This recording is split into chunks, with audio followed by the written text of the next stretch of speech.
Buenas tardes a todos. Damos inicio a este primer encuentro formal de reuniones del CERC en este año 2021 y con mucha alegría recibimos a la doctora Marta Cohen, quien nos va a acompañar en esta tarde. También tenemos la satisfacción de que nos estén acompañando los EGD Juan Carlos Ayala Bergero, Adriana Martínez, Ernesto Pangia y, por supuesto, el director del CERC, Dante Horacio Bassano. Agradecemos también la presencia de presidentes de clubes rotarios y de rotarios de otros distritos que también nos están acompañando. También al Rotary Club, que es en este caso también coanfitrión de esta reunión, Rotary Club Rosario Videolagos, que ha tenido esta iniciativa. Y la pregunta es, COVID-19, ¿cómo adaptarnos a vivir en pandemia? La actualidad sobre las vacunas. Bueno, muchísimas gracias. Muchas como gracias. hija... Sí, Marta, danos unos instantes más. Sí. Bueno, bienvenidos nuevamente a todos. El CER retoma sus actividades luego de un breve receso durante enero y febrero. El último encuentro virtual nuestro había sido por allá en el mes de diciembre, el 19, donde tuvimos la importante participación de un exdirector de Rotary Internacional, don Julio Sorjus. Así que bueno, para nosotros y para todo el equipo del CER es un privilegio retomar, digamos, esta segunda mitad del año rotario, la primera parte del año calendario.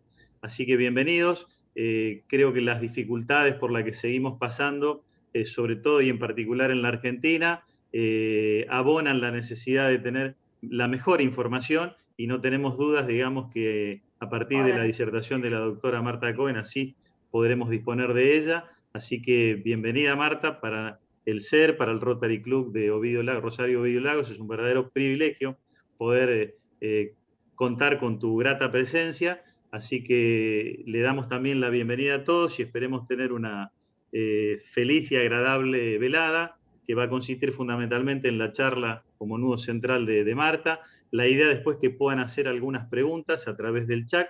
Y bueno, y después creo que va a haber una breve presentación ahí de algunas actividades del Rotary Club Rosario Ovidio Lagos. Celebramos la presencia de los amigos rotarios del Rotary de Trenquelauquen, que como ya han comentado antes y sabemos, el papá de Marta es socio histórico, digamos, de ese club y por lo tanto tiene su hinchada y sus fans, Marta, por lo tanto, desde allí, así que me imagino que se sentirá muy feliz por eso.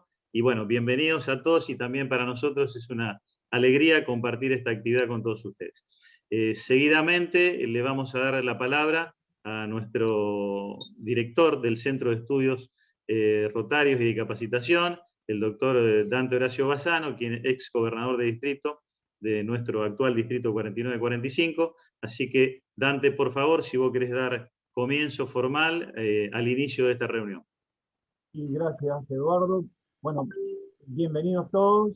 Nuevamente, como dijo Eduardo, estamos retomando las actividades del Centro de Estudios Rotarios y otra vez encontrándonos y reencontrando con tanta gente amiga y algunos nuevos que se están incorporando en esta especialísima reunión de esta tarde.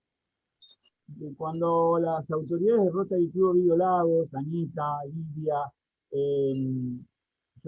me proponen esta posibilidad de hablar sobre pandemia y sobre todo que la disertante fuera la reconocida doctora Marta Cohen, no lo dudamos, nosotros estábamos buscando un tema para iniciar el ciclo 2021 y nos pareció absolutamente pertinente tratar este tema por la actualidad, por la importancia, por la dimensión ecuménica mundial que tiene la situación y por supuesto por la jerarquía de la persona que se va a referir al tema esta noche. Así que no lo dudamos, si bien es un tema no específicamente rotario, sí es un tema de absoluto interés de Rotary como es la salud.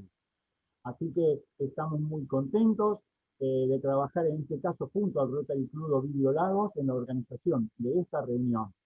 Bueno, la bienvenida a todos, amigos muy conocidos y otros no tanto, sobre todo todos los amigos del Rotary Club de Trenquelauquen. Bienvenidos y esperemos que continúen cerca del Centro de Estudios Rotarios, que tiene un programa bastante intenso de reuniones de capacitación. Ya los vamos a estar invitando para las próximas. La doctora Marta Cohen va a ser presentada ahora por Anita, pero quiero agradecerle especialmente, doctora, a usted la seguimos mucho, sobre todo por televisión, la hemos escuchado, sabemos de su solvencia, de su prestigio y de su capacidad técnica, y por lo que estoy viendo, por su calidad humana. También entiendo, por lo que hemos visto recién, que Rotary no es ajeno para usted. Ha vivido Rotary seguramente desde muy chiquitita, así que esta es un ámbito absolutamente familiar para usted. Bueno, queridos amigos, yo no los distraigo más. Con esto inauguramos el nuevo ciclo 2021 de reuniones del Centro de Estudios Rotarios. Y bueno, Eduardo, creo que vos continuás con las brevísimas intervenciones antes de dar paso a la doctora. Gracias a todos y esperemos que disfrutemos, como lo vamos a hacer, esta reunión que nos va a enriquecer a todos. Gracias, Dante. También nos está acompañando el vicegobernador del distrito, Mario Tel, el EGD, Rogelio Bollino, el secretario distrital, Álvaro Sedam, y sepan disculpar si a alguien más no estoy viendo en la pantalla. A continuación le vamos a pedir a la presidenta de Rotary Club de Rosario, Ovidio Lagos, Lidia Pablo, que nos dirija su mensaje. Bueno, buenas tardes a todos. Ya todos lo hemos saludado, pero yo los saludo desde mi club, especialmente a todos los rotarios de mi club que han asistido a este encuentro para escuchar a la doctora Marta Cohen, que es un gran tema el que va a tratar. Y bueno, cómo adaptarnos a vivir en pandemia y la actualidad sobre las vacunas. Bueno, la doctora, disertará un tiempo, unos minutos o lo que disponga. Y bueno, les pido que los que quieran hacer preguntas lo hagan por chat. Así después María Emma lo va diciendo para que no transcurra mucho el tiempo, porque bueno, los horarios de la doctora son bastante tarde para ella. Así que bueno, muy buenas tardes a todos los presentes, a todos los gobernadores y a todos los rotarios. Muchas gracias, Lidia. Bueno, ahora le vamos a pedir a una integrante del Rotary Club de Rosario Ovidio Lago, que es Anita Sonquic, que haga la presentación formal de la doctora Marta Cohen. Bueno, Anita seguramente, digamos, conociéndola, junto a la presidenta, debe ser una de las hacedoras, digamos, del desarrollo de esta actividad, en la cual hemos decidido, y que lo haya convencido Dante también es un verdadero mérito, seguramente, tanto de Lidia como de Anita. Así que, por favor, Ana, si querés vos tener el privilegio de hacer la presentación de Marta.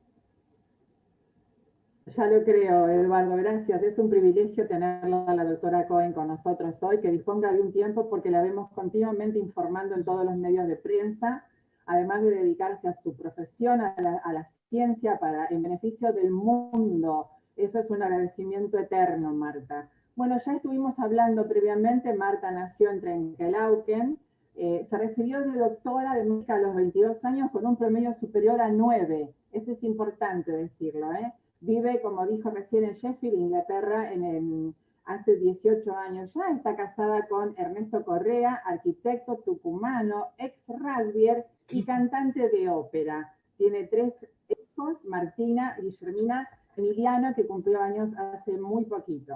Marta es miembro de la Orden del Imperio Británico, que la sigla es OBE. Ella es patóloga pediátrica del Hospital de Niños de Sheffield y profesora honoraria de la Universidad de Sheffield. directora del curso anterior inmediato del curso avanzado de posgrado de la Asociación Internacional de Patología Pediátrica y también directora del curso avanzado de posgrado de la Asociación Internacional de Patología Pediátrica.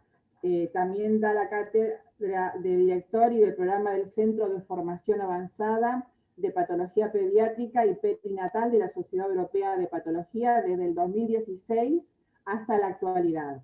Supervisa regularmente a los becarios de países no europeos en programas educativos de 2 a 12 meses diseñados para satisfacer las necesidades específicas de las personas. Está también en el desarrollo de herramientas educativas como módulos de aprendizaje electrónico, sitios web y libros. Profesora honoraria de la Universidad de Sheffield, Departamento de Oncología y Metabolismo. Supervisa a los aprendices, enseña a los estudiantes de medicina, co-supervisa a los estudiantes del doctorado o de grado. También es examinadora senior en patología pediátrica, y en cuanto a liderazgo, gestión y administración, es directora clínica de la farmacia, diagnóstico y genética del 2019 hasta el presente. Jefe del Departamento de Histopatología del Hospital de Niños del 2004 hasta la fecha. Miembro director del panel de revisión de muertes infantiles desde el 2008 hasta el día de hoy. Es persona designada de la Autoridad de Tejidos Humanos desde el año 2006 hasta la fecha. Evaluador del panel de investigación confidencial sobre mortalidad y morbilidad perinatal. Líder académico del Comité Asesor de Especialidades en Patología Prenatal, Perinatal y Pediátrica, desde el 2018 al 2021. También está en el registro de muertes infantiles inesperadas en Inglaterra, miembro del comité directivo en el 2019, miembro del grupo de referencia clínica de servicios para mujeres y niños, miembro de la Junta y director de la Colaboración Internacional para la Notificación del Cáncer. Es expresidente de la Asociación Internacional de Patología Pediátrica, presidente del Comité Científico del Congreso Mundial del ISPID del 2016. Miembro de la Junta de la Sociedad Internacional para el Estudio y la Prevención de la Muerte Perinatal e Infantil, reelegida desde el 2020 hasta el 2024. Miembro del Consejo Asesor de la Fundación SUDC de Estados Unidos. Fundación de Muerte Súbita Inexplicable en la Infancia, Reino Unido, Consejo Asesor de Expertos. Persona de enlace entre ESP y el Grupo de Estudio en Microbiología Forense, Comité Ejecutivo. Convocante internacional de la reunión del programa pediátrico y perinatal de la Academia Internacional de Patología, celebrada en Alemania en el 2016. Reconocida en el libro Los primeros 50 años de la Sociedad Europea de Patología, titulada Mentes, Microscopios y Moléculas, por Andrew Wilson. Ex secretario y ex presidente del Grupo de Trabajo de Patología Pediátrica y Perinatal de la Sociedad Europea de Patología. Miembro del Comité Editorial de Patología Pediátrica y del Desarrollo. Coeditora de 3 libros, una serie de libros Cambridge University Press, 23 capítulos publicados y 2 capítulos en prensa en libros, 164 artículos publicados en revistas revisadas por pares y 120 resúmenes presentados en reuniones y conferencias. Y todo lo que va a venir, Marta. Marta es oficial, es miembro oficial reconocida del Imperio Británico. Ha sido fundado por el rey Jorge V en el año 1917 y uno de los que tiene este mérito también es, por ejemplo, Bill Gates. Marta Cohen, es un placer, agradezco de corazón que hayas aceptado estar con nosotros, compartiendo parte de tu sabiduría. Y gracias por lo que haces por la humanidad. Adelante. Bueno, gracias. Me dejas sin palabras, porque cuando Anita me pide el currículum, que tiene 80 páginas, le mando el resumen, pero yo pensé que ibas a sacar de ahí 2 cositas, pero lo leyó entero, además lo tradujiste. Así que bueno, me dejaste sin palabras. Bueno, es mi placer, mi placer. A mí me encanta enseñar, pero yo solamente enseño cuando los alumnos están dispuestos a aprender. Es decir, a mí no me gustan los estudiantes que no les gusta, que no se enganchan. Así que cuando a mí me invitan, siempre digo que sí. En general, si siempre que pueda, porque es muy importante la información. Yo hablo mucho con los papás que han perdido bebés, porque justamente mi tema es la muerte súbita, y yo me doy cuenta que cuando uno informa, calma la ansiedad. Y todo esto comenzó así. Comencé informándole a mi hermana, que no está aquí, pero es quien fue el lazo con Anita, y en realidad informando y de alguna manera educando fue como comenzó todo. Y yo simplemente les comparto los conocimientos de lo que yo voy leyendo en la ciencia, porque leo mucho. Entonces, bueno, esto es ese resumen. Les voy a compartir mi presentación. Como dijeron, bueno, si alguien quiere hacer preguntas después, encantada. Algunas veces que yo presento en Zoom, me doy cuenta que no corren las diapositivas. Entonces, les voy a pedir que si pasa eso, bueno, me avisan. Bueno, este es el Hospital de Niños de Sheffield, la parte de consultorios externos. Esta es la parte viejita del hospital, aunque no es el hospital original.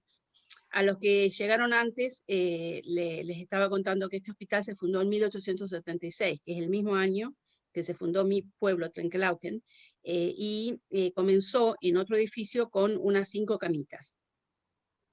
Bueno, entonces, el título de la presentación le quise poner la pandemia del COVID-19, cómo vivir en pandemia, porque eso es el tema, ya sabemos que estamos, pero sabemos que nos tenemos que adaptar. Entonces es un poco dónde estamos hoy y qué aprendimos para el futuro, cómo podemos sobrellevar la pandemia, cómo poder sobrellevar la pandemia de la mejor manera posible. Yo he visto muchos suicidios en jóvenes, sobre todo en chicas de 15, 16 años. Y es tristísimo. Y ha pasado, obviamente, hemos visto un incremento de los suicidios en los jóvenes en la pandemia. Bueno, ¿cómo sobrellevarla? Y por último, si hay esperanzas, ¿no? Bueno, yo sé que ustedes me ven por la tele o por algún medio, pero también si quieren en el Face, @Dr. Marta Cohen, o en el Instagram, #Dr. Marta Cohen. Bueno, ahí me pueden seguir y yo siempre voy subiendo videitos de las cosas que voy leyendo.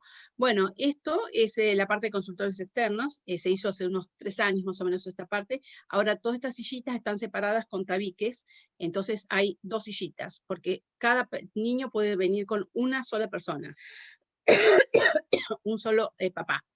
Bueno, yo en mis redes siempre hablé de los 3 pilares para el éxito.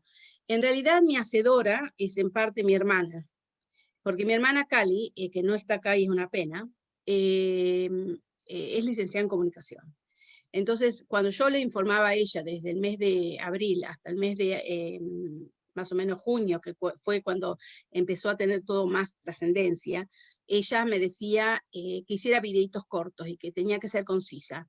Entonces, pergreñamos este término de cómo podía hacer las 3 cosas que son las fundamentales para el éxito. Entonces se nos ocurrió esto de pilares. Y yo a la larga, pensar que esto lo hicimos en el mes de junio, julio, y mirando para atrás, y hoy más que nunca, sigue siendo válido, sigue siendo tan válido como antes, y ha demostrado que los países que están mejor es los que cumplen mejor estos 3 pilares. Entonces, ¿cuáles son los 3 pilares? Es la responsabilidad individual. Y esa responsabilidad individual, con el uso de máscaras y el distanciamiento social, tiene que tener una gran aceptación social. Si no hay aceptación social, no alcanza. Lo tenemos que aceptar todos. Los gobiernos tienen que hacer muchos testeos y muchos rastreos. En Argentina han sido insuficientes y son insuficientes. Y la prueba es que cuando el número de test, que por ejemplo se hacían 25.000, pero había 15.000 positivos, hubo 12.000 positivos. No, es demasiado. Tiene que ser el número de test inferior al 10%, los positivos tienen que ser inferiores al 10%. Si son superiores al 10%, ya es insuficiente, hay que aumentarlo. Por eso aquí, cuando tuvimos 68.000 casos positivos por día, se estaban haciendo más de 600.000 test. Entonces esos 68.000 se consideraban que eran válidos, ¿no es cierto? Y la otra es las vacunas, ¿no? Entonces en eso baso yo lo que cómo los países pueden llegar al éxito. Bueno, en cuanto a la responsabilidad individual con aceptación social, uno es el uso de barbijos. A mí nunca me gustó el uso de tapabocas. Y siempre cuando me mencionaron tapabocas en los medios yo hablo de barbijo. Creo que ahora la gente usa más barbijo, porque el tapabocas da la sensación de la boca, pero en realidad tiene que ser la nariz y la boca, porque cubriendo la nariz uno se previene de infectarse, cubriendo la boca uno previene de infectar al otro. Bueno, en el mes de enero, más o menos febrero-marzo, se dijo, la OMS dijo que no había necesidad de usarlos. ¿Cuál que fue el aprendizaje? Que sí, que ayuda a prevenir la infección. Sabemos que el uso de barbijos salva vidas de dos formas, porque reduce el riesgo de transmitir y adquirir el coronavirus, pero también reduce la gravedad de la infección. Ustedes fíjense que el personal de salud que ha fallecido de primera línea ha tenido muchos síntomas, ha estado muy grave y han fallecido muchos. ¿Por qué? Porque estaban tratando a pacientes muy sintomáticos que tenían una gran carga viral. Entonces, ellos adquirieron una alta carga viral también. Entonces, la infección no solamente es más posibilidad, sino que además es más posibilidad de que sea sintomática. El aumento de la mortalidad por el SARS-CoV-2, que es el virus que produce coronavirus 19, que es la enfermedad, sería 4 veces más bajo en las regiones o los países en donde se propicia el uso del barbijo. Fíjense que en China, que es un país que, bueno, fue donde comenzó todo esto, pero que siempre uno ha visto a los chinos turistas siempre con barbijo. Y bueno, entonces, la epidemia en China, por más que comenzó allí, ya hacia el mes en unos pocos meses más, antes de mediados de años, había terminado, porque la gente, o sea, la obligaron a quedarse en la casa, la gente, estaban haciendo 6 millones de test diarios en el mes de abril en China, y además, de por sí ya usaban el barbijo. Los barbijos de uso quirúrgico, que son los de los hospitales, darían un 67% de protección a quienes lo usen. Es decir, teóricamente es mejor el barbijo de uso quirúrgico que el barbijo que uno se puede hacer de tela. Ahora, por supuesto, esto también acarrea otra cuestión, que es la contaminación ambiental, ¿no es cierto?, del uso quirúrgico, el hecho que los de tela hay que lavarlos todos los días. O sea, no es que se usa todos los días el mismo, hay que lavarlos.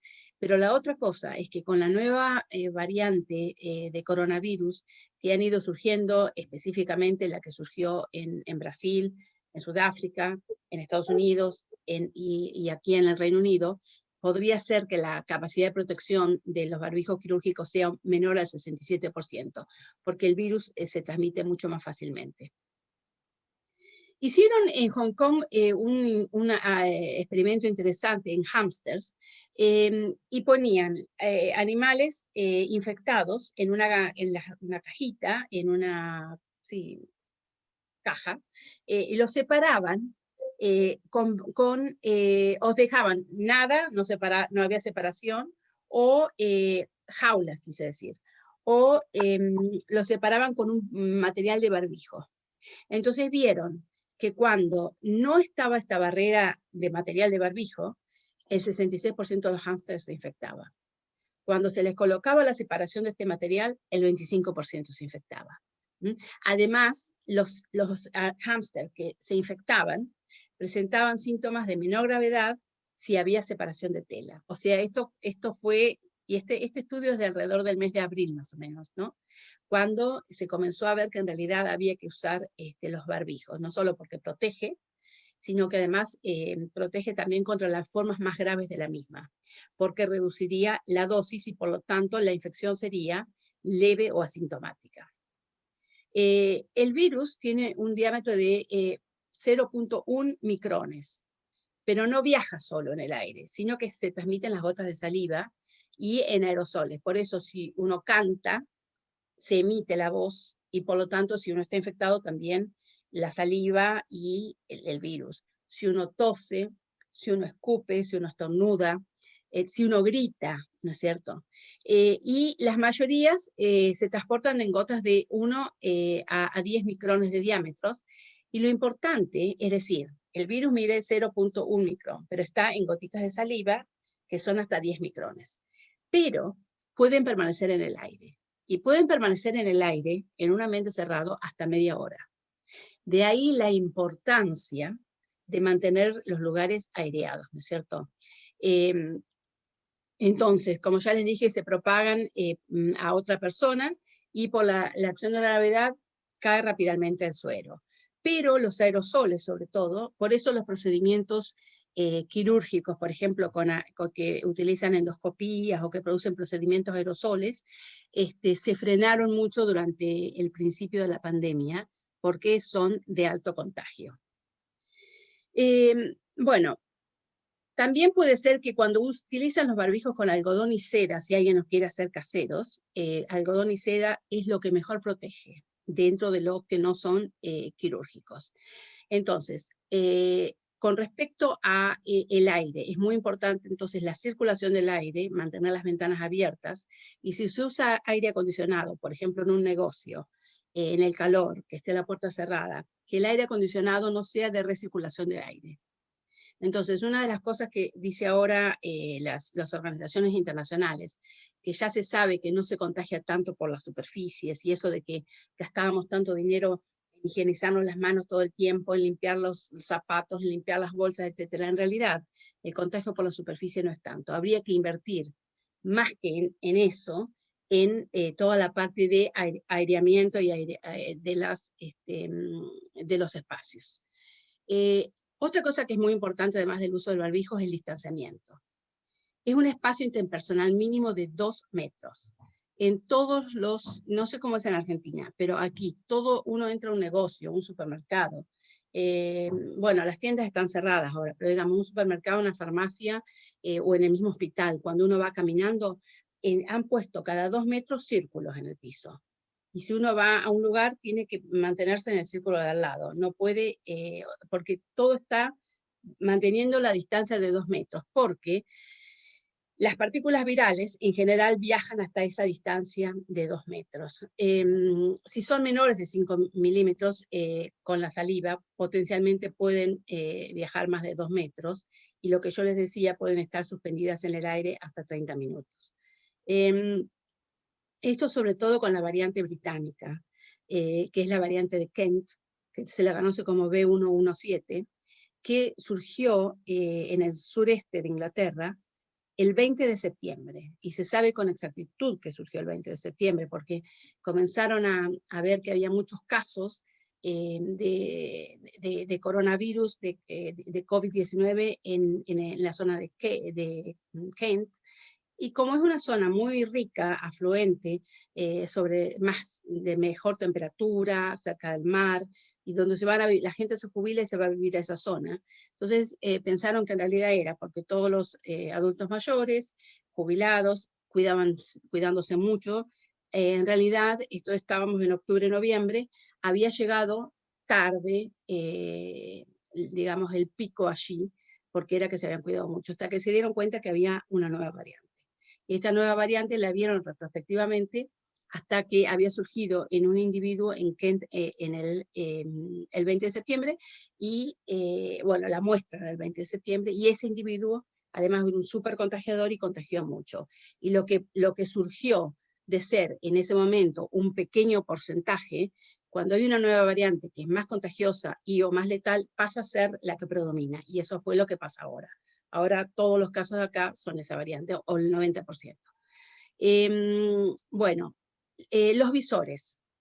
Los visores protegen a quien lo usa, pero no reemplazan a la máscara. Entonces, si ustedes usan visores, bueno, está bien, porque el virus puede penetrar por las conjuntivas.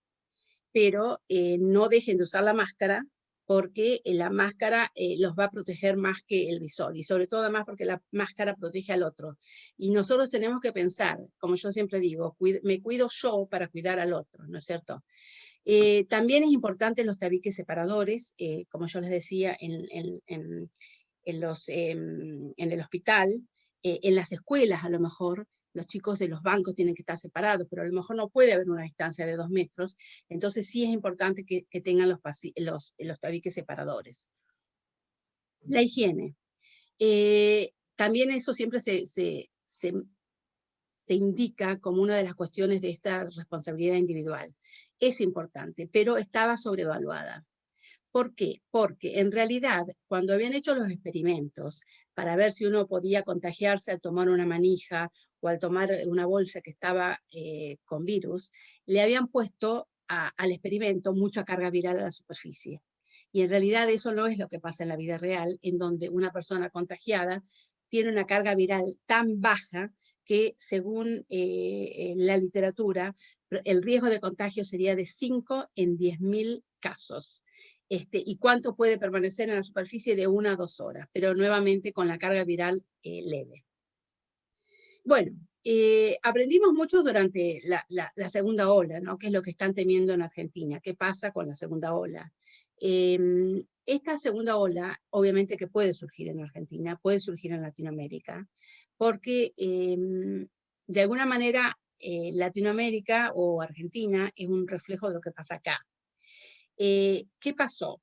Aquí la variante había surgido, pero uno lo identifica retrospectivamente, ¿no? Había surgido el 20 de junio del 2020 en España. Junio aquí es el octubre, noviembre de Argentina, ¿no es cierto?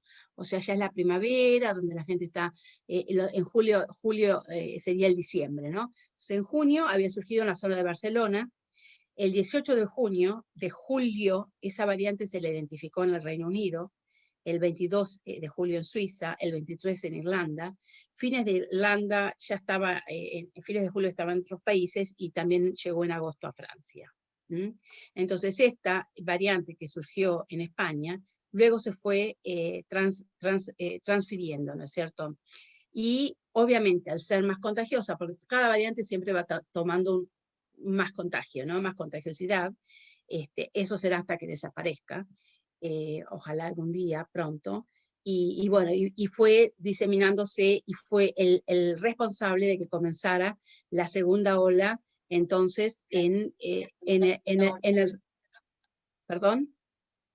Bueno, entonces, analizaron los viajes y vieron gente que había viajado a o desde España, había viajado de Francia a España, de España a Europa, de Holanda a España, etcétera, y de cada color y cómo fueron contagiándose. ¿Pueden mutearse? ¿Hay alguien que está hablando? Gracias. Bueno, otra cosa que pasó, que fue el responsable de la segunda ola, por eso digo también puede pasar en Argentina, porque yo miraba las fotos de Mar del Plata, Pinamar en el verano y era increíble. No había distanciamiento social, no había uso de máscaras, no había testeos. Fíjense, esta es una foto tomada el 29 de agosto en Ámsterdam, el 12 de septiembre en Londres, el 18 de septiembre en París. También había manifestaciones anti-cuarentena. Fíjense, en Liverpool, en Argentina no hay manifestaciones anti-cuarentena, pero sí hay manifestaciones en pro de esto, en favor de aquello, y también es un momento de contacto muy cercano. Fíjense en Liverpool, las situaciones que se daban, y bueno, y así surgió la segunda ola. Ahora, ¿qué pasó con esta tercera ola? Que es, como yo le explicaba, es la que surgió en Kent el día 20 de septiembre. Primero se llaman casos bajo investigación. ¿Qué sucede? Un 10% de las muestras, idealmente, se tienen que enviar a analizar para hacer el análisis genómico. Ver si ese virus que está circulando es el mismo o si es diferente. El virus va mutando y más o menos ha habido miles de mutaciones, pero no todas las mutaciones originan nuevas variantes. Ahora, hay mutaciones que originan nuevas variantes, como por ejemplo pasó con esta variante de Kent, que vieron que tenía varias mutaciones y que había evolucionado en el tiempo, porque había evolucionado más rápidamente que la evolución natural iba llevando el virus. Entonces, la detectaron que había sido en el 20 de septiembre, y en el mes de diciembre había 108 casos que había incluido este primer paciente. O sea, fíjense, poquititos. ¿Pero por qué lo detectaron? Lo detectaron porque hacer el análisis minucioso de todos los casos, ¿no es cierto? Y fíjense cómo fueron subiendo los casos. Desde mayo bajamos a prácticamente nada en el verano. Había días que no había ninguna muerte, había días que había muy poquitos infectados. Y a mí lo que me preocupa de Argentina es que en Argentina durante el verano siguió habiendo muchos fallecimientos y siguieron habiendo muchos casos y los test no eran la cantidad suficiente. Y a partir de octubre, fíjense cómo empezó a subir increíblemente hacia arriba la curva, ¿no es cierto?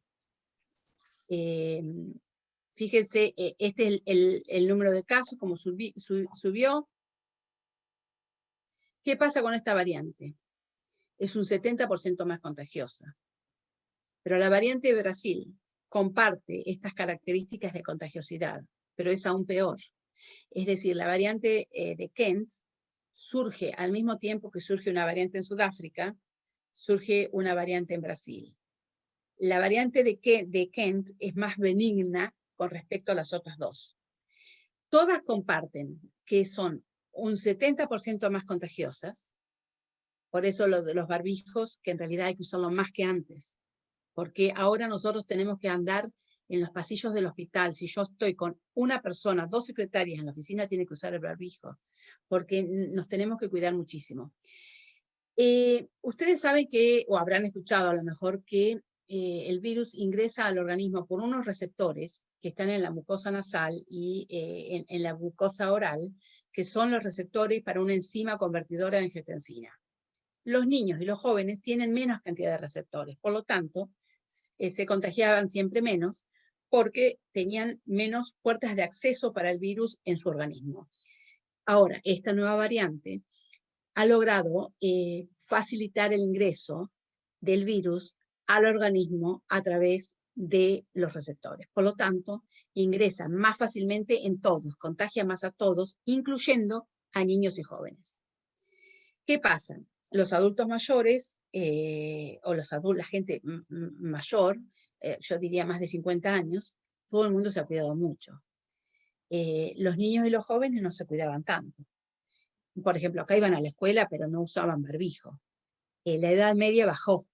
Entonces, el rango que tuvimos fue de 41 años, el rango de infección, de 11 años a 70, y de internación. El rango de los pacientes internados bajó.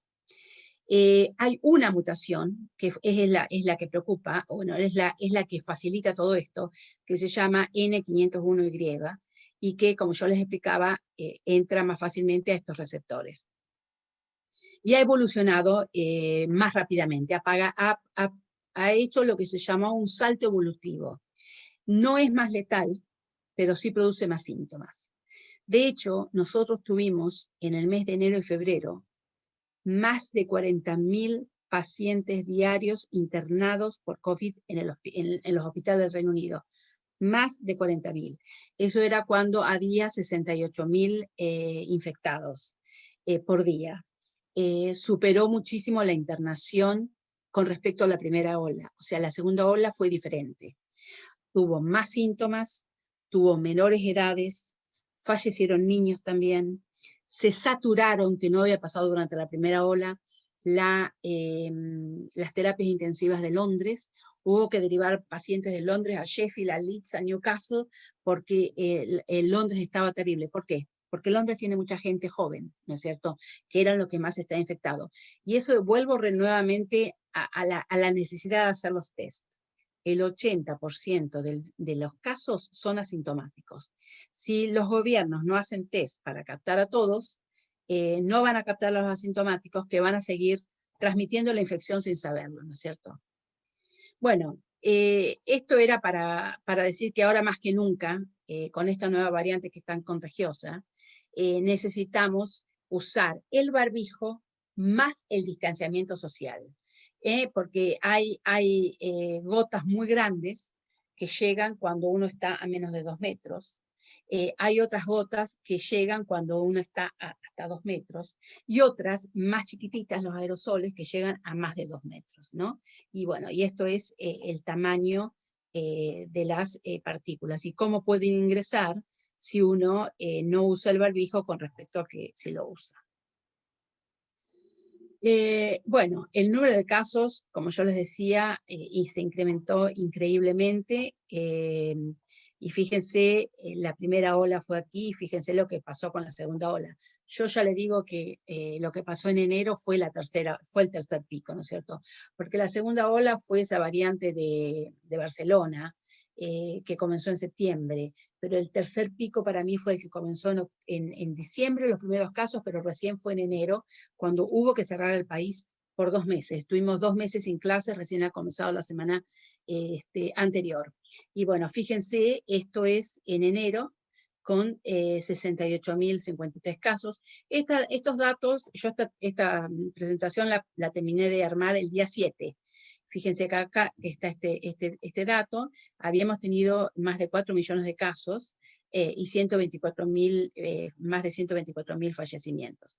De 68.053 casos el 8 de enero, logramos bajar el 7 de marzo a 6.391 casos, con la combinación de los 3 pilares, ¿no es cierto? Fue la vacuna, ya llevamos vacunado 23 millones de personas al día de ayer, el distanciamiento social, con la cuarentena bastante estricta, que sigue, ha comenzado las clases ayer, pero sin embargo, los gimnasios no van a abrir hasta mediados de abril, las peluquerías no van a abrir hasta mediados de abril, los restaurantes van a abrir en mayo, los hoteles van a abrir en junio. Es decir, que todo sigue, porque esta variante es de temer, y eso que no es la de Brasil, que ahora voy a comentar. Con respecto a los fallecimientos, tuvimos 1.823 fallecidos. Fíjense que si el 4 de enero hubo 68.000 infectados, los fallecimientos siempre aparecen semanas después, 3 o 4 semanas después. Entonces, el 20 de enero hubo 1.823 fallecidos, y el 6 de marzo tuvimos 158 fallecidos. Obviamente hay veces de 400, hay veces de 300, pero ha logrado. Hemos sido exitosos, digo hemos porque todos nos cuidamos, en disminuir con la aplicación de los 3 pilares, ¿no es cierto?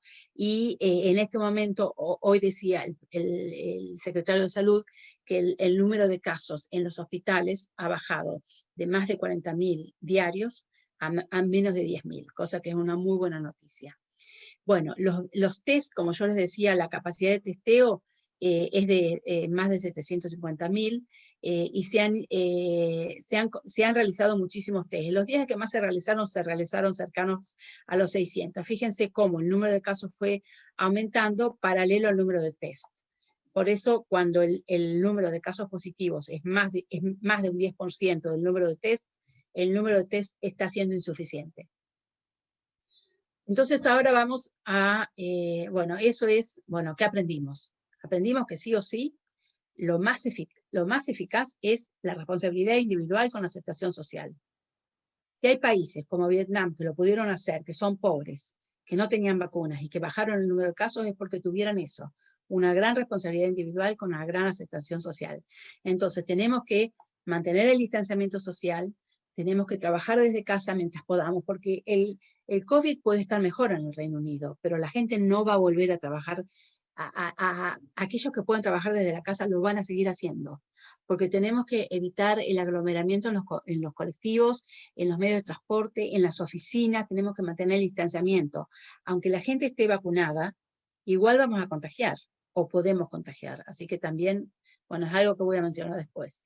Entonces, para enlentecer la transmisión y bajar la curva de la pandemia, distanciamiento social, trabajar desde la casa, tenemos que recluirnos, tenemos que interactuar y mantenernos en nuestra burbuja, no hay que estar a los abrazos, ni muy cerca de gente que no es de nuestra burbuja.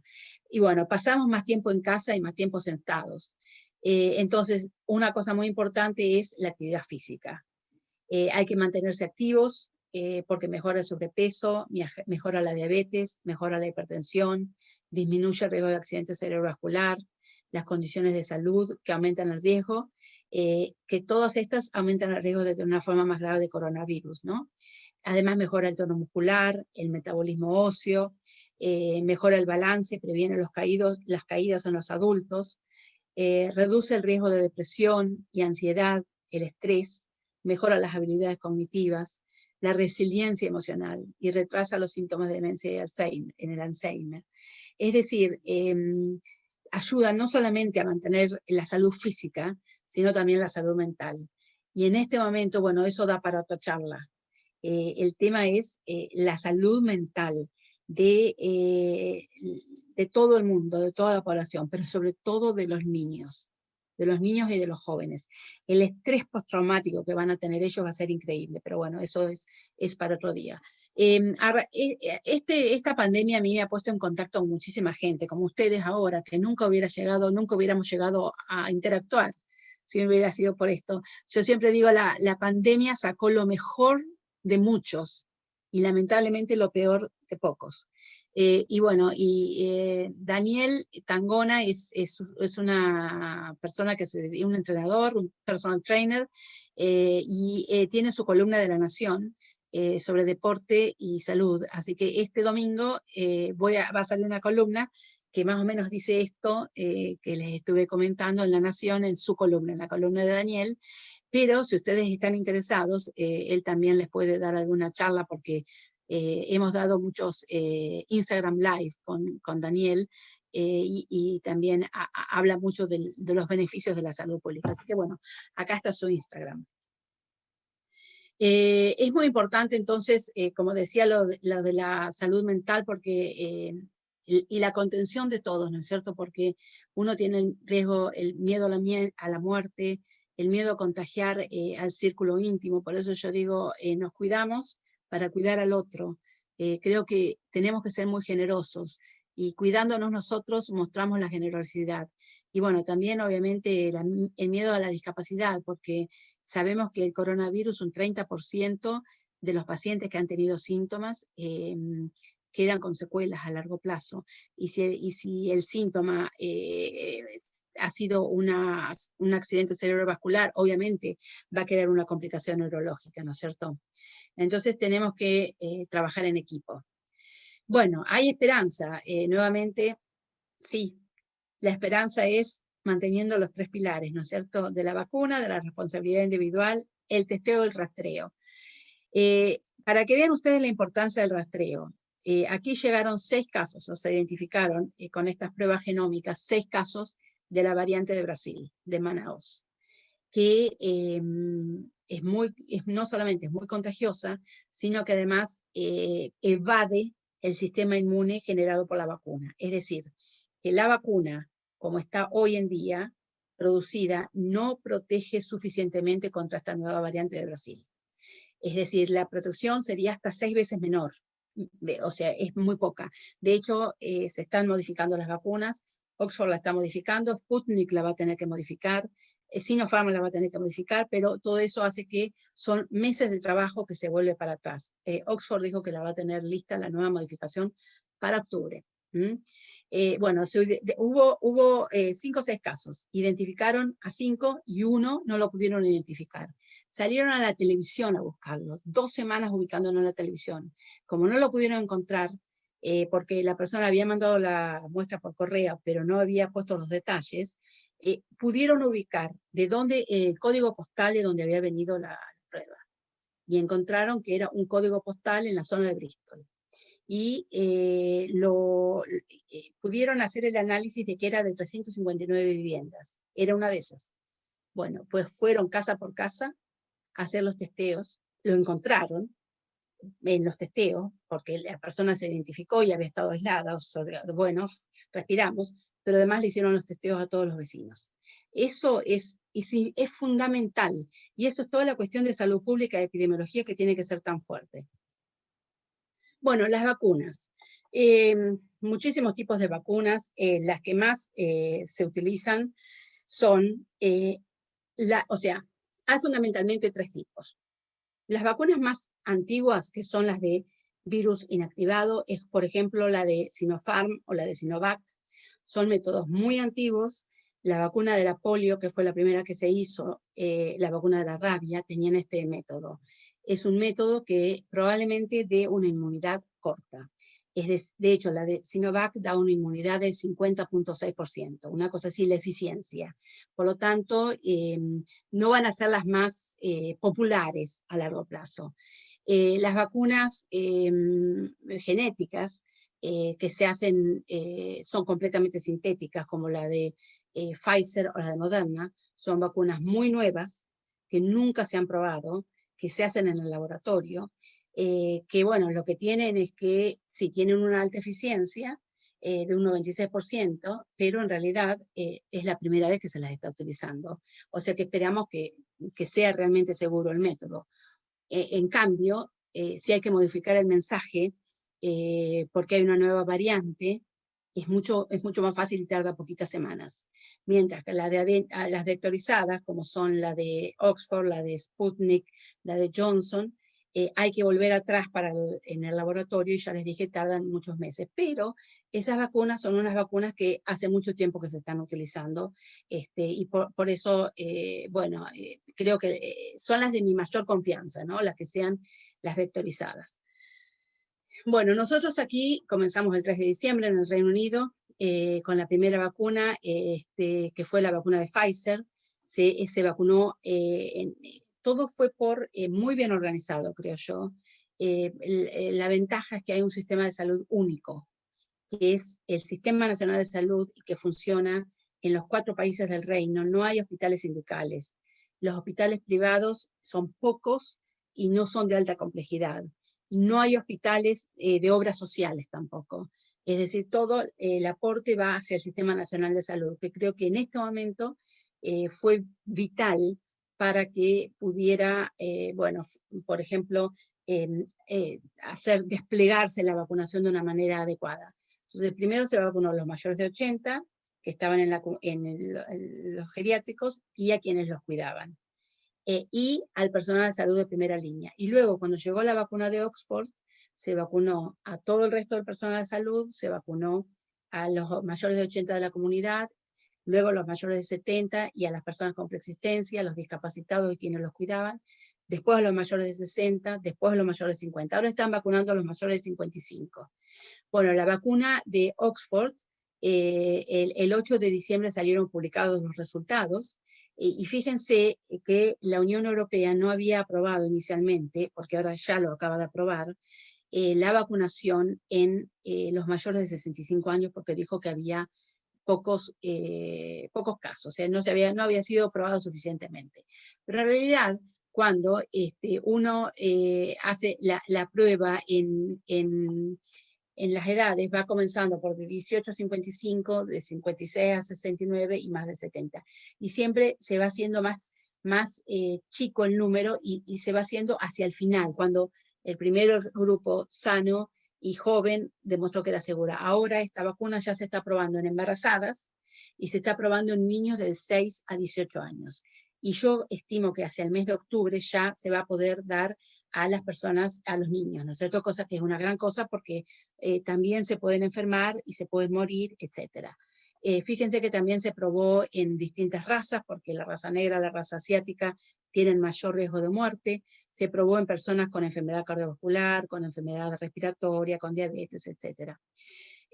Bueno, y se vio que cuando se daba la mitad de la dosis primero, y la dosis después, fue por un error eso, había mejor inmunidad que cuando se daban 2 dosis iguales.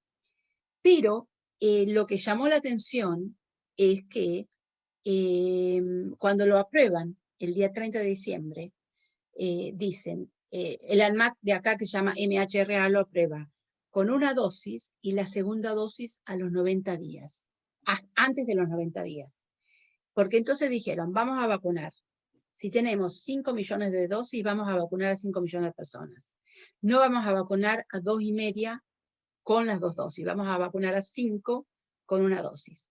Bueno, y eso generó un poquito de debate, ¿no es cierto? Pero en realidad se había visto que cuando la eficacia era menor cuando había menos de 6 semanas, y mayor cuando había más de 6 semanas. Ahora, acaban de publicar el 6 de marzo en 17.178 participantes de 18 hasta más de 70 años, que la eficacia luego de la primera dosis es del 76%.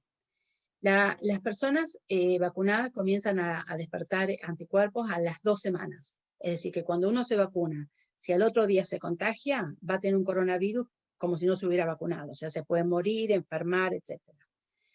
La vacuna con una dosis al día 22 llega a un buen nivel de 76%. Se mantiene bien hasta los 90 días, estable. Cuando le dan la segunda dosis a los 90 días, o sea, a los 3 meses, es el 81% de eficacia, que es más alta que cuando se lo dan la segunda dosis a las 6 semanas, que es del 55%. O sea que realmente el MHRA estaba correcto. Y bueno, y todos estamos un poco como que vamos aprendiendo ese aprendizaje y error. Hubo muchos errores, pero bueno, es bueno saber que habían tomado una buena decisión. Ellos habían visto los datos. Yo, de hecho, cuando ellos lo prueban y a mí me llamó la atención, voy a ver los datos y realmente tenían razón. Ese sesgo, ese indicio lo mostraba, pero bueno, ahora lo acaban de mostrar más detalladamente. Lo importante es que la vacuna, y esto va para cualquier vacuna, protege de la enfermedad grave o la muerte. No protege de la enfermedad leve o de la enfermedad asintomática. Y eso es importante, porque nosotros estamos vacunados, ¿nos podemos contagiar? Sí. ¿Podemos contagiar si nos contagiamos? Sí. Entonces, eso es lo otro. Un tema importante es la falta de vacunas. Entonces, eso sí va a ser para la esperanza, porque nuestra esperanza son esos 3 pilares, pero en realidad para la parte de vacunas hay una gran inequidad. Este es un cálculo mío. Hay 7.800 millones de personas, el 26% son menores de 15 años, o sea, por ahora no se pueden vacunar, que son unos 2.000 millones. Potencialmente habría unos 5.000 millones de personas a vacunar. Esto es con 2 dosis y con refuerzo que puede ser a los 8 meses, a los 9 meses. No lo sabemos porque tiene que concluir la fase 4, que es ese año de seguimiento de los voluntarios que se vacunaron el año pasado. Entonces, probablemente son 3 dosis por año, por persona, ¿no es cierto? Es decir que son unos 15.000 millones de dosis que hay que disponer para vacunar al mundo, ¿no es cierto? Así que bueno, ahí estamos. Acá está que, bueno, ya sabemos que AstraZeneca, Pfizer, Moderna, Sputnik van a poder más o menos complementar, pero hay países que han comprado, por ejemplo, Canadá ha comprado vacunas para 3 años. Ha comprado 7 dosis por habitante, los Estados Unidos, 9, perdón, Canadá, 7 los Estados Unidos, 6 el Reino Unido por habitante. Fíjense que Latinoamérica está muy chiquito, bueno, con la excepción de Chile, ahora, esto fue publicado el año pasado, en el mes de diciembre, cuando ya se estimaba, y no está Israel acá, que Israel vacunó el 92% de la población porque compró la vacuna más cara que lo que está en el mercado, ¿no es cierto? Y no está Chile tampoco, que en realidad ha mostrado ser el que mejor vacunan en Sudamérica. Bueno, ¿cómo seguimos? Tenemos que monitorear constantemente a la población. Va a haber brotes locales. Como yo lo veo, esto va a haber países que están vacunados, por ejemplo, Israel, Emiratos Árabes, tiene toda la población vacunada, donde se controlan mucho, donde la gente es educada y donde hay una capacidad económica para hacer test. Esos países van a salir antes, pero van a quedar muchos países en donde va a haber todavía casos. Entonces esos países pueden dar lugar a nuevos brotes que van a llevar a los países vacunados variantes contra las que las vacunas que están vacunados no son eficientes. Entonces para mí la solución tiene que ser todos los países que tienen las vacunas hay que distribuirlas ya. Hay que darles la vacuna ya al resto del mundo, porque están, si hay alguien que está acopiando vacunas, esas vacunas van a ser un modelo anterior para dentro de unos pocos meses. Entonces es mejor vacunar a todos ahora para enlentecer la transmisión del virus. Pero además hay que monitorear constantemente la población, hay que hacer testeos y rastreos, hay que hacer el análisis genómico, como yo les decía, del 10% de los test realizados. Hay que relevar constantemente a las poblaciones en riesgo, hay que recolectar datos, hay que vacunarse contra la gripe. La vacunación contra la gripe tiene que ser ahora. Si ustedes se van a vacunar, vacúnense ahora contra la gripe y dentro de 4 semanas contra el coronavirus, o ahora contra el coronavirus, y tiene que haber 4 semanas de separación entre una... Yo sé que en Argentina dicen 2, pero en realidad son 4. Eso es lo que se dice aquí. Bueno, además el uso apropiado de antivirales para reducir la gravedad de la gripe. La gripe no la debemos descuidar, porque aquí, por ejemplo, produce 17.000 muertes por año. Y bueno, entonces tenemos que tener una comunidad saludable, ¿no es cierto? Tenemos que reunir un grupo diverso e incluyente, generar una visión, evaluar activos, los recursos, las barreras que tenemos, que pueden ser barreras culturales, ¿no es cierto?, como las antivacunas, priorizar problemas, desarrollar una amplia estrategia comunitaria, implementar un plan, monitorearlo, establecer un sistema para mantener e incrementar los beneficios del plan, celebrar los indicadores de progresos y abordar el siguiente problema. Es decir, que esto tenemos que hacerlo. Obviamente la pandemia demostró las desigualdades en la provisión de salud, el acceso digital, la seguridad social, pero también ha mostrado las necesidades que tenemos para tener un mundo mejor, la importancia del sistema de salud, la protección social, el medio ambiente, son todas cosas que el mundo post pandemia tiene que invertir. Mientras tanto, tenemos que adaptar nuestro comportamiento, tenemos que tener ese distanciamiento social, ¿no es cierto? Tenemos que trabajar todos juntos en equipos multidisciplinarios, con gobierno, salud, seguridad, epidemiólogos, militares.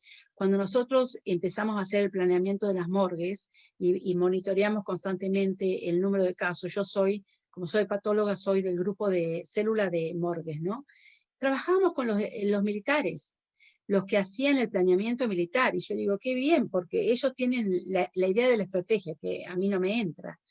Entonces, debemos enlentecer el rumbo, pero no nos podemos paralizar, porque si no nos vamos a morir de hambre, de depresión o de otras enfermedades. Así que tenemos que tener una visión más abarcativa. Y bueno, esto es el hospital en 1876, cuando ha habido epidemia, fíjense cómo iba, el primer edificio, y como yo dije, esto era Trenquelauquen en el año 1876. Y bueno, acá tuvimos una epidemia, la epidemia de la plaga, en el año 1665, y sí, 1665 dice acá, y este pueblito que está muy cerquita de Sheffield, los pobladores se aislaron porque se dieron cuenta que era algo que se transmitía de uno a otro, entonces nadie salió y nadie entró al pueblo, y se murieron 260 personas, que era más de la mitad de la villa, pero del pueblo, pero no se propagó la plaga a los pueblos vecinos. Y bueno, esta es la Universidad de Sheffield, así que bueno, si alguno viene, y esta es la municipalidad de Sheffield. Y Sheffield es una ciudad industrial, o fue una ciudad industrial, y en la época de la guerra, los hombres estaban en la guerra, y las mujeres estaban, bueno, en la industria, ¿no es cierto?, y haciendo las bombas. Eso es todo. Muchas gracias.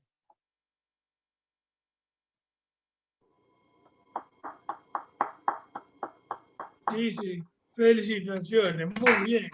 Bueno, muchas gracias, doctora Marta Cohen. Por favor, un merecido aplauso y reconocimiento de todos. Obviamente que tu reputación te precede, Marta, pero realmente tu calidad de exposición, tu claridad conceptual, obviamente hacen que tu labor docente de tantos años se ve plasmada en esta exposición, digamos, que realmente nos ha dejado, incluso aquellos que no conocemos de medicina, realmente muy atentos, digamos, y aprendiendo, digamos, y con mucha claridad. Así que, bueno, realmente muchas gracias por eso. Hay 4 preguntas en el chat, ha habido, así que yo le voy a pedir a María Emma si nos puede ir leyendo las preguntas para que Marta les pueda dar respuesta. Gracias, Eduardo. Gracias, Marta. La doctora Adriana Martínez nos pregunta, doctora, me gustaría conocer sus sugerencias acerca del trabajo de extremo riesgo que hacemos los odontólogos por la aerosolización permanente y por la proximidad con el paciente. Para nosotros no existe la distancia social. Sí, absolutamente, es así. Bueno, aquí durante la primera ola no había odontólogos. Ahora sí se han continuado las consultas porque, bueno, los pacientes existen, pero por supuesto es todo con muchísima... el odontólogo está muy vestido. Yo he ido al odontólogo y están muy vestidos con todas las prevenciones, y los barbijos no son los barbijos quirúrgicos, sino que son los barbijos que tienen un filtro, ¿no es cierto? FP3 se llaman los barbijos, y obviamente con el visor también. Sí, bueno, es así. A mí me pasa como yo como patóloga he hecho autopsias de pacientes con COVID-19, pero lo tengo que hacer.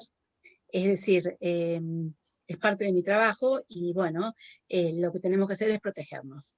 Entonces, es absolutamente verdad, tienen que protegerse.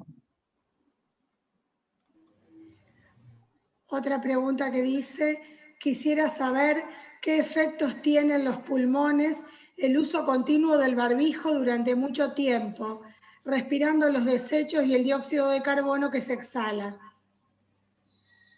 Bueno, no lo he leído en ningún lado que los barbijos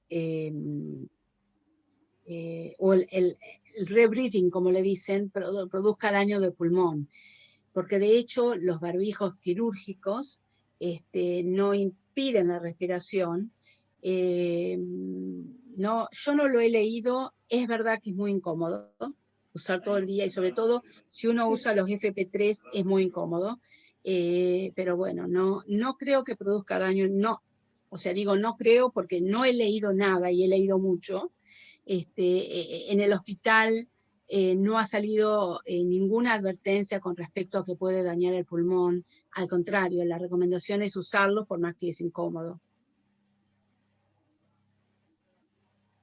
Bueno, gracias. Pero es verdad que hay situaciones en donde el médico indica que un paciente, si el paciente tiene un daño pulmonar, por ejemplo, con fibrosis pulmonar o daño pulmonar, que tenga una hipoxemia, o sea, bajo oxígeno, puede ser que esa persona esté exenta de usar barbijo, porque hay algunas situaciones en que está exento de usar barbijo, pero en condiciones normales no produciría daño.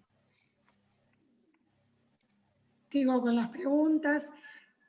Aquí nos preguntan, ¿cuánto tiempo debe esperar una persona que tuvo COVID para vacunarse y si debe colocarse las 2 dosis? Bueno, esa es la pregunta del millón. Porque lo que sucede es que cuando una persona tuvo COVID, los anticuerpos, la protección le puede durar 3 meses, es el mínimo. Pero también puede durar 8 meses. Es decir, hay personas que se han reinfectado a los 3 meses de haber tenido COVID, o hay personas que se han reinfectado después o nunca. Es decir, es muy variable. Si uno pudiera hacer un estudio, bueno, si uno pudiera hacer un estudio para ver en qué momento vacunarse, deberían monitorearse los anticuerpos, hacer los anticuerpos, por ejemplo, a los 3 o 4 meses, si le dan alto, no vacunarse ahí, y cuando empiezan a bajar, vacunarse. Si uno no quiere hacer los anticuerpos, si se quiere vacunar a los 3 meses de haber tenido el COVID, está bien. O sea, no hay ningún problema. Con respecto a las vacunas, lo que se está viendo aquí, y yo sé que en Argentina también, es que los pacientes que han tenido COVID, con una sola dosis estarían bien. De hecho, yo en grupos de chats con amigos que se han vacunado y han tenido fiebre y después de la vacuna, y yo les he preguntado, ¿tuviste COVID? Sí. Ah, bueno, es eso. Es que el sistema inmune reacciona mucho más rápidamente porque tiene no solamente los anticuerpos, sino la memoria inmunológica, que no son anticuerpos, sino que están unas células que se llaman linfocitos T. Entonces, con una sola dosis lo más probable es que es lo que se va a hacer en el futuro. Y además permitiría ahorrar vacunas también.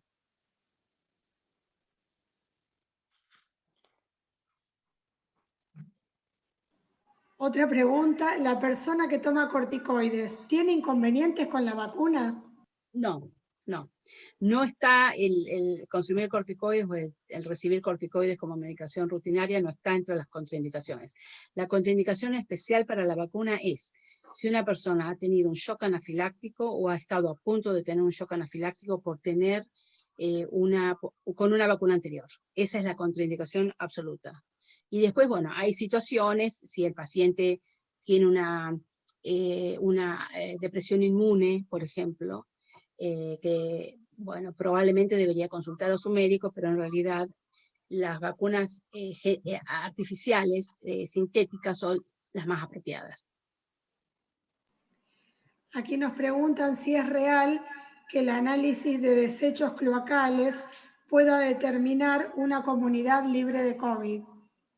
Sí, potencialmente puede ser, y de hecho, así es como están tomando muestras, porque ustedes saben que el COVID, sobre todo en los chicos y en los jóvenes, se elimina por la vía rectal. Entonces sí, están haciendo análisis de desechos cloacales para ver si hay un aumento del número de casos en ciertas regiones en Inglaterra. Así que si no hay, por supuesto, es comunidad libre de COVID, pero van a ser barrios, ¿no es cierto? Por ahora. Una siguiente pregunta, ¿la vacuna de la neumonía también se coloca a las 4 semanas? Sí, todas las vacunas hay que darlas con 4 semanas de intervalos. ¿Qué hay de cierto que el virus es más agresivo en las personas de grupo sanguíneo A? Bueno, no sé si específicamente en grupo sanguíneo A, pero sí el virus, bueno, dentro de los pacientes graves o fallecidos hay ciertas características genéticas de los pacientes, como por ejemplo ser de raza negra, como por ejemplo si tienen determinados genes en su constitución genética, es decir, que no me extrañaría, no sé si de los pacientes de grupo sanguíneo A, pero que hay una base genética para aquellos pacientes que tienen enfermedad más grave y o se mueren, sí. Eso ya está demostrado, han hecho análisis, sí. Justamente hay una siguiente pregunta. Si hay alguna predisposición genética en los contagios graves. Sí, ya está demostrado hace varios meses que se hicieron los análisis genéticos y de hecho la gente de raza negra que tiene más predisposición a tener una enfermedad grave tiene más frecuencia de esta constitución genética. Había un trabajo que describía 2 genes específicos. Sí. Y una última pregunta, entonces vamos a hacer, si el plasma, ¿qué función cumple? ¿Como preventivo? Sí, bueno, el plasma es un muy buen tratamiento, no preventivo, tratamiento en los pacientes que tienen una enfermedad que no está ya tan avanzada, sino en las etapas tempranas de la enfermedad. Pacientes, o sea, donantes de plasma, que tienen un plasma rico en anticuerpos porque han tenido COVID con una buena respuesta inmune, y se lo aplican a pacientes, por ejemplo, un paciente de riesgo que tiene COVID y que lo internan, aplicarle plasma temprano da buenos resultados porque es darle defensas con los anticuerpos antes de que el paciente pueda montar una defensa propia, o a lo mejor el paciente no puede hacer un buen nivel de anticuerpos. Entonces, el plasma da resultados, o sea, tiene un buen nivel de éxito cuando se aplica en etapas tempranas del tratamiento en los pacientes de riesgo. Porque de alguna manera da una respuesta inmune antes de que el paciente la haya podido elaborar. Ivermectina. Bueno, ahí lo mismo. La ivermectina da muy buenos resultados, tiene una muy buena eficacia en las etapas tempranas de la enfermedad, no en las etapas avanzadas. Y no está demostrado, yo sé que en Argentina lo usan como preventivo, pero no está demostrado que tenga la eficacia tal como preventiva. Sí está demostrado que tiene eficacia para las etapas tempranas de la enfermedad.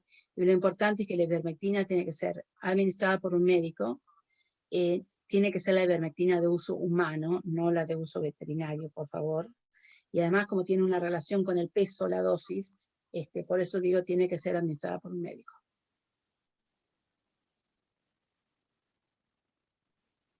Bueno, muchas gracias, Marta. Realmente estamos maravillados por todo lo que hemos escuchado, que realmente cuesta, digamos, mucho en Argentina encontrar un nivel de solvencia de esa característica y un nivel de claridad a la hora de responder preguntas que son claves, y para que aquellos que no conocemos el tema realmente nos ilustre y nos guía, digamos, en todo lo que es prevención y en lo que podemos esperar, digamos. Así que realmente muy motivados, digamos, por toda la disertación.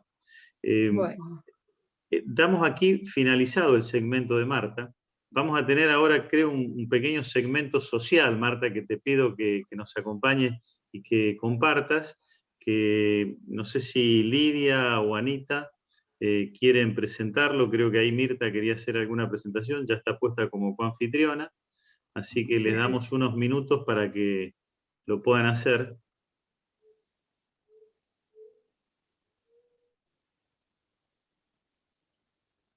Queríamos entregarte, Marta, este diploma. Nuestro club agradece tu desinteresada presencia. Bueno, y el tema de la charla COVID, cómo adaptarnos a vivir en pandemia y a la actualidad sobre vacunas. Verdaderamente nos gustaría llevártelo personalmente con Lidia, ¿no es cierto, Lidia? Pero bueno, te lo vamos a mandar por ahora. Puedo ir yo en representación del CER. Bueno, como no, podemos llegarnos varios. Realmente, muchas gracias. Ya saben que los espero si vienen cuando se termine la pandemia. Muy clara tu disertación y verdaderamente mostrás el amor hacia la enseñanza, hacia la transmisión de tu conocimiento. Muchas gracias. Muchísimas gracias y bueno, un honor para mí haber sido invitada. Bueno, yo te quiero leer, Marta, o sea, hemos tenido contacto con Pablo Andesberra, conocido por vos. Ha sido invitado para esta noche, pero por su trabajo y por sus horarios no ha podido venir, y me ha mandado un WhatsApp para que te lo lea. Bueno, dice: mañana, gracias por compartir, trataré de verlos. Eso sería a las 12 de la noche y me levanto muy tempranito a trabajar. Él es docente. Ha sido uno de los primeros de los que se han colocado la vacuna cuando empezaron a ponerla para ver qué resultado daba, ¿verdad? Sí, un voluntario. Un voluntario. Ayer estuvimos charlando con Marta de cosas de familia. La admiro mucho, ella siempre dando el otro sin esperar nada a cambio. Hace unos meses recibió a un chico sudafricano en su casa y al chico le encontraron algo malo. Ahora empezaron con una quimio. Sus padres por trabajos están en Perú. Ella, desinteresadamente, está cobijando a este chico en su casa. Realmente es una mujer admirable. Oh, me hace llorar. Gracias. Bueno, Lo mereces, sabemos. Gracias por tu presencia y lo que tenía Mirta Emanuele recién con lo que comentó. En realidad queríamos ver un diploma que se te va a enviar vía mail, pero que parece que no se pudo compartir. No sé qué sucedió, Mirta. ¿Se podrá ver? Ahora sí parece. Ahí está. Gracias. Gracias, qué honor. Bueno, muchísimas gracias, es algo nimio, pero bueno, es un reconocimiento. No se te escucha, Ana. Ana, tenés el micrófono apagado. Ahí está. Ahí está. Bueno, es algo nimio, Marta, ese diploma, pero se tiene por costumbre en el club nuestro entregar a cada disertante y no podía ser menos en este caso. Así que gracias por tu tiempo y una vez más, gracias por lo que haces por la humanidad. Muchísimas gracias. Muchas gracias, es un placer y bueno, mi granito de arena en todo esto. Así que bueno, hasta la próxima. Muchas gracias, Marta. Queda simplemente ahora que nuestro director del Centro de Estudios Rotarios y Capacitación, Dante Bassano, haga el cierre formal de esta reunión. Bueno, sí, gracias, Eduardo. Gracias a todos. A ver, no estamos sorprendidos, pero sí estamos impactados. No sorprendidos porque la conocemos de seguirla a la doctora, pero sí estamos impactados por este mensaje tan motivador, tan claro y tan técnicamente de excelencia. Así que, doctora, le agradecemos muchísimo, ha sido verdaderamente un lujo. Celebro haber aceptado la invitación de Lidia de que nuestra primera reunión del año fuera con usted. Y nosotros tenemos un baremo, tenemos un control periódico de la reunión que nos habla acerca del interés que despierta en la platea. Ustedes saben que es muy fácil irse de una reunión remota. Quiero decirle que durante su exposición hemos mantenido sin variantes los 48 a 50 presentes. Eso habla, fuera de toda especulación, del interés que usted ha despertado con su presentación. Doctora, le agradecemos a usted muchísimo, ha enriquecido no solamente a los presentes, sino ha enriquecido el historial del Centro de Estudios Rotarios, por supuesto seguramente en el Rotary Club Ovidio Lagos. Muchísimas gracias a todos y bueno, nos encontraremos en las próximas reuniones de capacitación. Gracias. Bueno, muchas gracias. Estoy con ustedes, mi corazón está con ustedes. Chao, Marta. Muchas gracias, Chao, Marta. gracias, Juan Carlos. Chao. Chao, nos vemos. Nos veremos pronto en alguna vereda de nuestro barrio. Un abrazo grande de Trenquelauque que te quiere mucho. Para los 100 de mi papá. Si Dios quiere. Nos vemos. Chao, cariño a nuestro club y nuestra ciudad. Chao. Muchísimas gracias. Chao. Chao, Marta. Chao, Marta. Bueno, gente. ¿Queda grabado? Sí, esto está todo grabado, así que lo vamos a editar y lo vamos a subir a YouTube y después le vamos a compartir el enlace desde el CER y desde Rotary Rosario Ovidio Lagos para que puedan disponer del mismo. Bien. Por favor. Bueno, Eduardo, María Emma, muchísimas gracias por el trabajo que ustedes hacen, siempre impecable. Dante, en su dirección. Ha sido un buen inicio de las actividades del CERC y ustedes siempre tan eficientes. Gracias. Bueno, muchas gracias, Anita. Nosotros por un viaje al Reino Unido hacemos cosas que pueden ser maravillosas. Sumamos, no hay problema. Suelen a veces engañarnos porque nos prometen y después a veces no se da, pero bueno, como decía Tuzán, puede fallar. Gracias a Dante por las llamadas para sacarnos ciertas... Gracias por habernos permitido este lujo. Y yo no es que me olvidé, pero tampoco todas las reuniones agradezco infinitamente al equipo del CERC, en este caso representados por María Emma y Eduardo. Nosotros somos los que nuestro equipo hace que seamos. Así que lamentablemente no lo dije a platea llena, pero lo digo todas las reuniones. Gracias al equipo. Gracias a todos ustedes. Ahí Carlos Valeta está levantando la mano. Carlos, ¿vos querés decir algo? Sí, simplemente primero que la charla ha sido un lujo. Muchas gracias por la invitación. Y de parte de lo personal, y como presidente del Rotary Club de Rosario, Lidia, al Rotary Club de Ovidio Lagos y al CERC, los felicito. Ha sido una reunión magnífica. Muchas gracias en nombre de todos mis socios. Gracias por acompañarnos, Carlos, como siempre. Gracias. He reparado la cuestión técnica, así que espero que la próxima vez que ustedes me inviten no tengamos los problemitas que tuvimos la semana pasada. Así que, escúchame, yo tendría que decir que eso es lo de menos, pero la verdad que la próxima vez que tengamos que invitarlo a Dante Bassano, lo voy a pensar 2 o 3 veces. Vos sabés que una broma siempre viene bien, así. Fue muy lindo de todas maneras, Dante, no te preocupes. No, a Eduardo Orso hay que tratar de no invitarlo porque él siempre quiere viajar y algo saca. Y bueno, hay que buscar presupuesto, ¿no? Tampoco uno se tiene que conformar con poco.